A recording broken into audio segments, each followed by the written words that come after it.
नमस्कार साथियों। Festive season में भी आप बराबर बराबर अलर्ट रहे हैं, ये आपके प्यार का प्रमाण है। ऐसे ही जुड़े रहें। हाँ, तो आज हम मीटिंग की शुरुआत करते हैं। पिछली मीटिंग में हमने बताया था कि निश्चय और व्यवहार क्या है, और उस निश्चय व्यवहार को बताने वाला जो शास्त्र होता है वही आगम होता है, वही आत्मार्थ शास्त्र, परमार्थ शास्त्र, परमागम कहलाता है। ऐसा ही परमागम है ये समय सार, और समय सार नाटक उसी पर आधारित है। कविवर बनारसी दास जी ने अगला जो सवैया कहा है वो मैं बता दूं आपको। अभी तो पीछे कहा है ना कि निश्चय भी चाहिए, व्यवहार भी चाहिए, दोनों ही जरूरी हैं। लेकिन अब इस वाले सवैये में वो सच्ची सच्ची बात कह रहे हैं।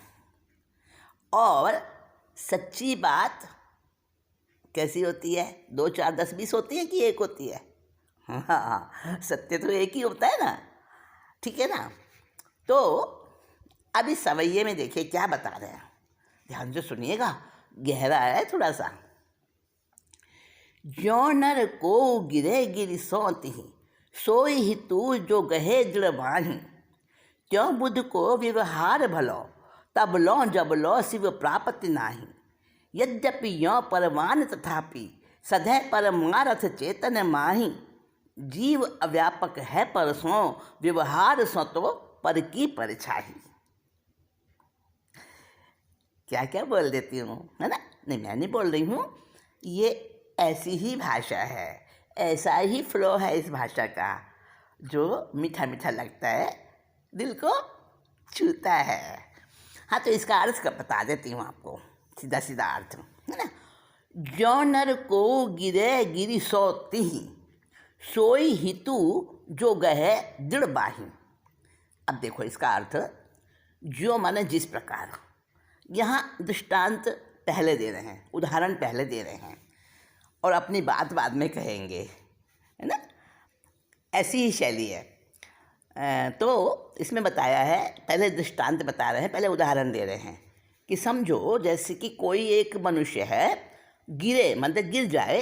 कहाँ से? गिरी सो, गिरी माने पहाड़, पहाड़ से गिर जाए, पहाड़ से गिर जाए कोई मनुष्य, गिरता हो। और तिही माने उसको, सोई हितु जो गहे दृढ़ बाही, वो उसका हितकारी, हितकर, हितैषी कहलाता है। सोई माने वही, वही व्यक्ति उसका हितैषी है जो उसको गहे माने पकड़ ले, दृढ़ बाही यानी उसको फिसलते हुए को, पहाड़ से फिसल रहा है कोई, उसको बनकर, हितकारी बनकर, और कोई उसको भुजा से मजबूती से पकड़ ले। दृढ़ माने दृढ़ता, मजबूती, बाही माने भुजा, उसकी भुजा को अपनी भुजा से दृढ़ता से पकड़ ले, वही उसका हितकारी है, हितैषी है। समझ आ गई? अब आगे देखिए, त्यों बुध को व्यवहार भलो, उसी प्रकार बुध माने ज्ञानी। ज्ञानी किसको कहना? ज्ञानी का वही व्यवहार अच्छा लगता है। तबलो जबलो शिव प्राप्ति नाही। तबलो माने तब तक, जबलो माने जब तक। ज्ञानी जो अच्छा समझदार माना जाता है संसार में, लोक में, समाज में, तो वो व्यवहार ही करता है। जो निश्चय में तो ना उसका शरीर रहेगा, ना वो कुछ क्रिया कर सकेगा, निश्चय तो वही चीज़ है ना। तो व्यवहार से ही चलता है ज्ञानी, व्यवहार से ही कार्य करता है।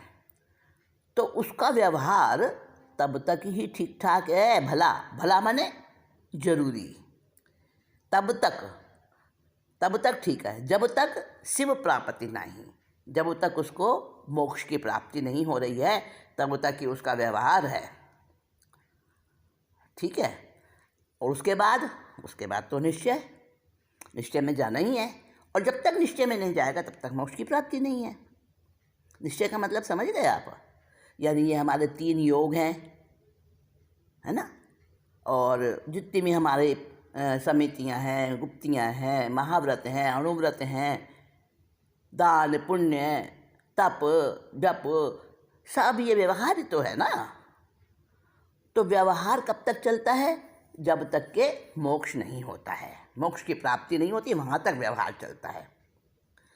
यद्यपि यो परमान तथापि, परमान का मतलब प्रमाण, सत्य, परम सत्य, यही बात सत्य है। तथापि, लेकिन फिर भी, सधै परमार्थ चेतन माही, ये सत्य बात है। और चेतन के अंदर जो है ना, ये परमार्थ तभी समझ सकता है जब वो निश्चय में आता है। व्यवहार जो है उपादेय है, व्यवहार का आलम्बन तो लेना है, लेकिन व्यवहार उपादेय नहीं है, उपादेय तो निश्चय ही है। अब आप कहेंगे उपादेय क्या होता है? हाँ, ठीक है, आपकी जिज्ञासा सही है, मैं बता देती हूँ।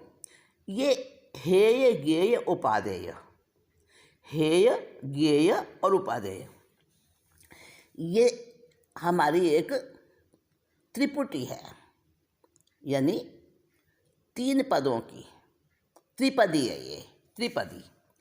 और ये त्रिपदी ऐसी है, ये हमारे जीवन के, यानी कोई किसी भी उम्र में हो, किसी भी स्तर पर हो, किसी भी जाति का हो, किसी भी देश का हो, कहाँ का भी हो, कोई भी हो, तो ये हेय ज्ञेय उपादेय वाली त्रिपदी जो है ना, ये सबके साथ हर समय चलती है व्यवहार में, हर समय चलती है व्यवहार में।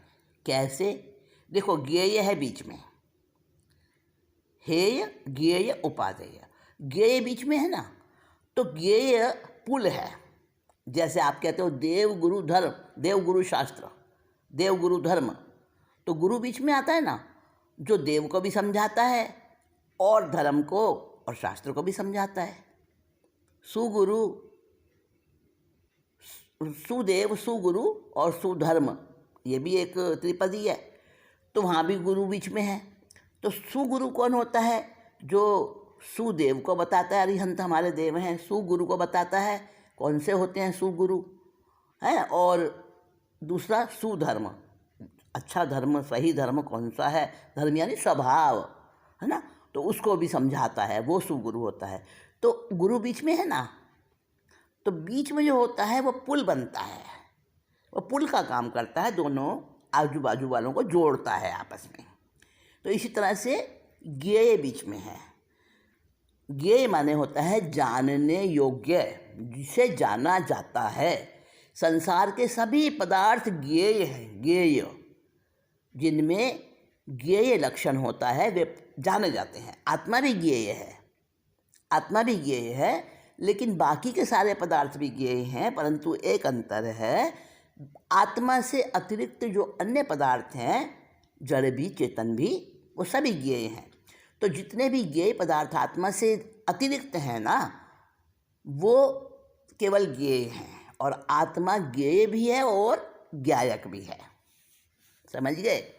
यानी आत्मा खुद भी जानता है और जाना भी जाता है, जाना भी जाता है। तो आत्मा के अंदर ज्ञेय गुण भी है और आत्मा के अंदर ज्ञान ज्ञाता गुण भी है।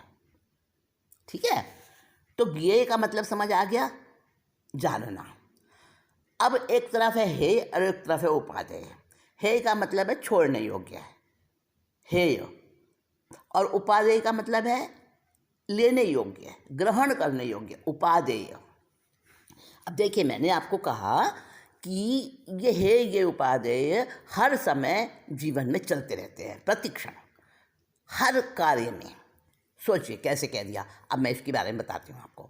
मान लिया कोई व्यक्ति बाजार में गया ड्रेस खरीदने के लिए, ठीक है, या समझ लीजिए आभूषण खरीदने के लिए गए। अब क्या है, दुकानदार से वो कहेगा भाई मुझे ये चीज़ दिखाइए। वस्त्र ड्रेस खरीदने गया तो वो कहेगा भाई मुझे अच्छी अच्छी फैंसी ड्रेस दिखाइए। अब दुकानदार उसको दिखाएगा अच्छी चीज़ें निकाल निकाल के, ठीक है ना। अब वो पहले तो क्या करेगा, ज्ञेय, हालांकि ज्ञेय सेकंड नंबर पर है, लेकिन पहले ज्ञेय आएगा उछल के। ज्ञेय से क्या काम करेगा, वो जानेगा, एक एक का हाथ लगा लगा कपड़ा देखेगा, उसका रंग देखेगा, उसका डिजाइन देखेगा, उसकी क्वालिटी देखेगा, शुद्धता देखेगा, है ना। फिर उसका रेट भी पूछेगा, रेट भी मालूम करेगा। इन सब चीज़ों को पहले जानेगा, ज्ञेय पहले होगा। अब उसने 50 तरह की चीज़ें दिखाई हैं आपको दुकानदार ने। अब 50 चीज़ तो वो खरीदेगा नहीं, उसको तो लेनी है 1 या 2, तो वो बाकी सबको एक तरफ कर देगा। जो उसे ज़्यादा पसंद आएंगी वो उसकी उपादेय हो जाएंगी, और जो उसको हटा देगा जिन जिन चीज़ों को, वो उसकी हेय हो जाएंगी। खाना खाने बैठा कोई, थाली में 5 तरह की सब्जियां हैं। अब वो पहले एक बार तो देखेगा नज़र डाल के क्या क्या है। अब उसको जो लेना होगा वो उपादेय बन जाएगा। ज्ञेय माने जानना, वो नज़र डाल के देखेगा पहले, वो है ज्ञेय। उसके बाद जो उसको लेना होगा वो ले लेगा, वो उपादेय। जो हटाना होगा वो हे हो जाएगा। बात कर रहे हैं, बोल रहे हैं, बोलने से पहले इंसान के दिमाग में आता है हाँ क्या बोलना क्या नहीं बोलना, वहाँ भी है ये उपादेय चलता है। तो हर जगह आप और इसको एग्जामिन करते रहना, चेक करते रहना अपने बातों में, अपने क्रियाओं में, तो है ये उपादेय हर समय साथ चलता है। तो उपादेय का मतलब है ग्रहण करने योग्य है। यहाँ पर बात आ रही है कि व्यवहार का तो अवलंबन लेना है, और उपादेय नहीं है व्यवहार। व्यवहार तो हेय है अंत में जाके, और अंत में जाके उपादेय बन जाता है निश्चय। ये बात कही जा रही है। देखिए दोनों पैर एक साथ चलते हैं, और एक साथ नहीं चलते, आगे पीछे चलते हैं। एक साथ चलेंगे तो गिर जाएंगे। लेकिन उसी तरह से दोनों आँखें, भाई दोनों पैरों का उदाहरण क्यों दिया, एक बार व्यवहार आगे रहता है, एक बार निश्चय आगे रहता है, ऐसा भी समय आता है। तो दोनों आँखें हैं, इंसान दोनों आँखों से देखता है। भाई एक आँख से भी देख सकता है, पर दोनों से देखता है, इस साइड की चीज़ भी इस साइड की चीज़ भी, दोनों आँखों से देखता है। तो इसी तरह से व्यवहार और निश्चय, ये जो दोनों नए हैं ना, ये दोनों आँखों के समान हैं। अब जब तक इंसान सामान्य रूप से देखता है तो दोनों आँखें कार्य करती हैं, लेकिन जिस समय निशाना लगाना हो, समझ गए, निशाना लगाना हो, तो वहाँ पर एक आँख बंद करनी पड़ेगी। बाइनोकुलर से देखते हैं तो एक आँख बंद कर लेते हैं। हाँ, जहाँ पर फोकस करना हो, देखिए आप कैमरामैन को फ़ोटो खींचते समय एक आँख बंद करता है वो भी। तो जो निशाना लगाते हैं शिकारी लोग, वहाँ भी एक आँख बंद करनी पड़ती है। तो एक आँख बंद करके ही निशाना लगता है, वरना लग नहीं सकता ठीक से, फोकस ही नहीं होगा। तो एक ऐसा समय आता है जब व्यवहार छोड़ना पड़ता है। तो यहाँ बताया है, यद्यपि यो परमान तथापि सदैव परमार्थ चेतन माही। तो चेतन में परमार्थ जो है ना, यानी मोक्ष, चेतन का परम अर्थ, वो निश्चय से ही सधता है, निश्चय से ही प्राप्त होता है। जीव अव्यापक है परसों, जीव अव्यापक है परसों, व्यवहार सो तो पर की परछाई।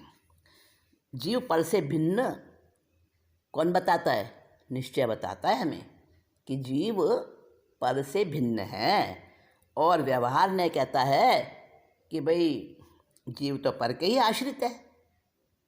ये दोनों में अंतर है। तो जैसे पर की परछाई कौन कहता है कि पर की ही परछाई है, जीवन में पर के बिना काम नहीं चलता, ये तो है व्यवहार। और यह है निश्चय कि जीव पर से अलग है, अव्यापक यानी भिन्न है। तो यहाँ पे व्यवहार और निश्चय की विचारणा करने को आपके ऊपर छोड़ दिया है, इसका निश्चय करने के लिए कि भाई दोनों में से, हाँ निश्चय तो यही है, निश्चय तो यही है कि व्यवहार जीते जी करना है, लेकिन निश्चय को याद रखना है, निश्चय को भूलना नहीं है। व्यवहार से कहते हैं ये मेरा बेटा, ये मेरी बेटी, ये मेरा पत्नी, ये मेरा चाचा, ये मेरा अमुक अमुक मित्र, ये वो है ना। लेकिन व्यवहार से कहते कहते हमारे दिमाग में, हमारे अंदर में ये निश्चय भी रहना चाहिए कि कोई किसी का नहीं है, अकेला आया अकेला जाएगा, आत्मा का कोई रिश्तेदार नहीं होता। तो व्यवहार और निश्चय जीवन में साथ साथ चलते हैं दोनों पैरों की तरह, लेकिन एक समय आता है, असली क्या है, परमार्थ को साधने वाला कौन है, वो है निश्चय, वो प्रधान है, वो प्रमाण है। तो ये सब बात इस समय में बताई है, इसको विचार करना, केवल इस समय पर ही उसको सुनकर और जानकर और उसके अर्थ समझकर ही नहीं छोड़ देना, है ना। इसको अंदर में अपनी हर क्रिया में इसको चेक करते रहना, यही सच्चा ज्ञान है। तो आप तो